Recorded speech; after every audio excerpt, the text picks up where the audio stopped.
Bonjour les amis Capricorne. Je n'ai pas pu faire de vidéo ces temps-ci car j'avais beaucoup trop de travail et je ne pouvais pas me concentrer sur les tirages. Donc mille excuses, pardon. Donc je reprends aujourd'hui pour la semaine du 23 juillet au 30 juillet inclus. Je vais vous faire un tirage avec le tarot Zen de Osho. C'est un très beau tarot. Mes tirages ne peuvent pas parler à tout le monde. Voilà, vous prenez ce qui vibre en vous, ce qui vous intéresse, ce qui vous connecte à l'intérieur de vous, voilà, et laissez le reste se diffuser en vous. Voilà. Donc, ce tirage comportera quatre cartes. Une carte pour l'énergie intellectuelle, une pour l'énergie émotionnelle, une pour l'énergie du bien-être et une pour l'énergie matérielle. J'ai fait l'acquisition cette semaine parce qu'il m'a plu d'un petit tarot, d'un petit oracle des fées et je vais vous tirer une petite carte pour vous dire le message des fées pour vous, les Capricornes. Alors, la Valkyrie, pardon. La Valkyrie, j'apporte la stratégie, le courage et la détermination. Je suis la guerrière qui te guide et te protège dans les épreuves que la vie te présente. Donc nous allons voir quelles sont les épreuves que la vie te présente. Voilà, je plaisante, mais c'est un beau message. Voici. Alors, pour nos amis, les Capricornes, voici. Pour l'énergie intellectuelle, pour l'énergie émotionnelle, pour l'énergie du bien-être et pour l'énergie matérielle. Voici. Hop. Qu'avons-nous alors pour les Capricornes pour cette semaine? En énergie intellectuelle, nous avons le conditionnement avec ce beau lion qui est rugi, qui est plein d'énergie, qui a plein de ressources. Intellectuellement, vous êtes au top de votre forme parce que là, on voit autour de vous des gens, là c'est des petits agneaux, mais vous êtes quand même un chef, quelqu'un qui montrait vraiment ce que vous avez dans le ventre. Vous avez beaucoup d'énergie, vous êtes quelqu'un qui matchez bien intellectuellement. Dès qu'on vous dit quelque chose, pof, tout de suite la connexion se fait. Et là, on voit vraiment que autour de vous, vous êtes quand même un peu idéalisé parce que on vous voit en lion, alors que les autres, c'est tous des petits agneaux. Donc les gens vous écoutent bien et beaucoup quand vous parlez. Donc on voit que vous avez cette sagesse. Vous êtes très calme, très posé, mais quand il faut rugir, vous savez rugir, vous savez aller chercher cette ressource intellectuelle quand on vous demande quelque chose. Voilà. Ensuite, votre énergie émotionnelle. Alors, vous vous retrouvez avec la solitude. La solitude nous parle de quelqu'un, parce que là c'est émotionnel, hein. Donc si vous êtes quelqu'un de célibataire, cette solitude vous pèse. Le fait d'être seul, ça vous pèse. Mais on voit au loin une lumière, donc c'est pas tout noir, hein, c'est pas quelque chose qui est triste. Après, si c'est une solitude recherchée pour un travail intérieur, c'est tout autre chose, ça. Hein.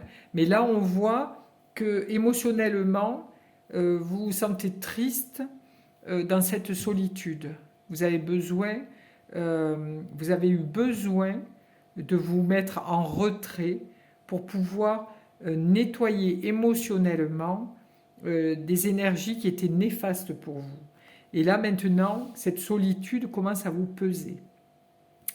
Donc il y a la lumière au bout du chemin et je pense que cette solitude n'est que provisoire.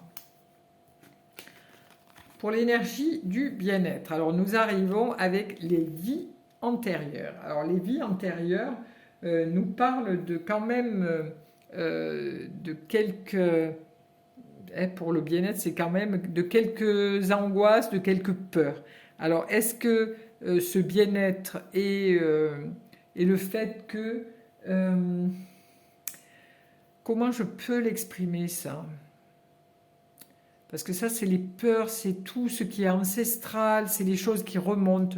Alors, est-ce que le fait d'être en vacances, ça vous fait réfléchir à plein de choses, à votre qu'est-ce que j'ai fait dans l'année, est-ce que j'ai pris soin de moi, est-ce que j'ai fait suffisamment de sport, est-ce que mon alimentation est bonne, est-ce que j'ai pas délaissé ma famille pour mon travail ou pour voilà, est-ce que mes amis, je les ai suffisamment portés, voilà, toutes ces peurs viennent un petit peu vous gratter le dos là, hein, pour vous dire, hé, on est là nous aussi.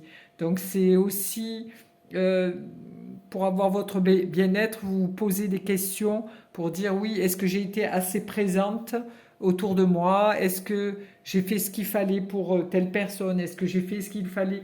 Et voilà. Et donc tout ça euh, occasionne des émotions qui sont là en stagnation. Mais on voit qu'il y a quand même deux salamandres qui veillent au grain, hein. Les salamandres, c'est du feu, donc ils vont réanimer cette flamme du bien-être et qui vont vous aider à aller vers quelque chose de joyeux et de gai, joyeux et d'entraînant, et de ne pas rester dans cette stagnation du mental. Voilà pour les Capricornes. Et votre énergie pardon, matérielle. Alors, vous arrivez avec la voix intérieure. Votre énergie matérielle, c'est vous vous sentez vraiment connecté à vous-même. Donc c'est quelque chose qui le 2, hein, c'est le partage, c'est le féminin et le masculin, c'est quelque chose intérieurement qui pour vous est très gratifiant. On voit que vous arrivez, il y a deux dauphins blancs, il y a la lune, il y a un cristal, il y a de l'eau. C'est quelque chose qui pour vous, intérieurement, vous savez vers quoi il faut vous diriger au niveau de cette énergie matérielle. Vous savez vers où vous voulez aller. Vous savez votre cheminement dont vous avez besoin. Donc là, vous n'avez qu'à vous connecter intérieurement et vous trouverez la solution pour cette énergie matérielle. C'est quelque chose de très puissant que vous avez intérieurement et vous verrez que vous allez trouver des choses super chouettes à faire et des choses qui vont vous apporter de la joie et de la gaieté et du bonheur pour cette semaine. Voilà pour les Capricornes, je vous souhaite donc une belle semaine et à bientôt.